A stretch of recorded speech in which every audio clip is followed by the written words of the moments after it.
How to fix Samsung A7। hang and restart problem. नमस्कार दोस्तों, स्वागत है आप सभी का तिकराज यूट्यूब चैनल पर। तो दोस्तों, आज की इस वीडियो पर मैं आपको बताऊंगा कि कैसे आप जो है अपने सैमसंग के डिवाइस पर हैंग और रिस्टार्ट प्रॉब्लम सॉल्व कैसे कर सकते हैं। यहाँ पे दोस्तों क्या होता है, जब हमारे डिवाइस ठीक है हैंग हो जाते हैं तो वो अपने आप रिस्टार्ट हो जाते हैं। ठीक है, इस तरीके का प्रॉब्लम है ये। तो अगर दोस्तों आपकी जो डिवाइस है ठीक है सैमसंग का, वो भी अगर हैंग हो जाते, हैंग होने के बाद अपने आप रिस्टार्ट भी हो जाते, तो ये किस तरीके का प्रॉब्लम है, ठीक है, और आपको कैसे ये प्रॉब्लम फिक्स करना होगा, आज के इस वीडियो पर मैं आपको सॉल्यूशन बताने वाला हूँ। वीडियो को अंत तक देखिए, जो भी सॉल्यूशन मैं आपको बताऊँगा उसको फॉलो करें, आपका प्रॉब्लम सॉल्व हो जाएगा। ठीक है, वीडियो शुरू करने से पहले दोस्तों, अगर आपने चैनल को सब्सक्राइब नहीं किया है तो सब्सक्राइब करते हुए बेल आइकन को क्लिक करें। अगर आप ऑनलाइन पैसा कमाना चाहते हैं तो वीडियो डिस्क्रिप्शन पर आपको लिंक मिल जाएगा। किसी भी प्रॉब्लम के रिगार्डिंग पर आप हमें ट्विटर पर फॉलो करके मैसेज करें। तो चलिए दोस्तों, वीडियो शुरू करते हैं।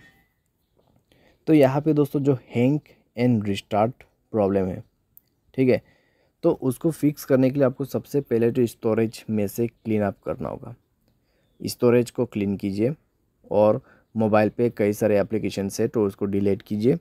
ठीक है, बहुत बड़ा एप्लीकेशंस आप यूज़ करते हैं तो उसका डेटा को क्लियर करके यूज़ कीजिए, इससे आपका जो रैम है वो खाली होगा।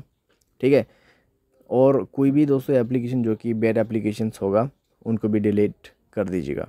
बैड एप्लीकेशन जैसे कि कोई अननोन वेबसाइट से इंस्टॉल किया हुआ एप्लीकेशन, ठीक है, तो उनको डिलीट कीजिए और अपने स्पेस को फ्री अप कीजिए। उसके बाद माय फाइल्स पे जाए और यहाँ पे भी दोस्तों स्टोरेज को फ्री अप कीजिएगा।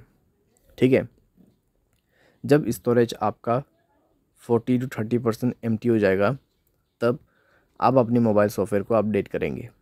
ठीक है, मोबाइल सॉफ्टवेयर को अपडेट करेंगे। मोबाइल सॉफ्टवेयर अपडेट होने के साथ ही साथ आपका प्रॉब्लम सॉल्व हो जाएगा।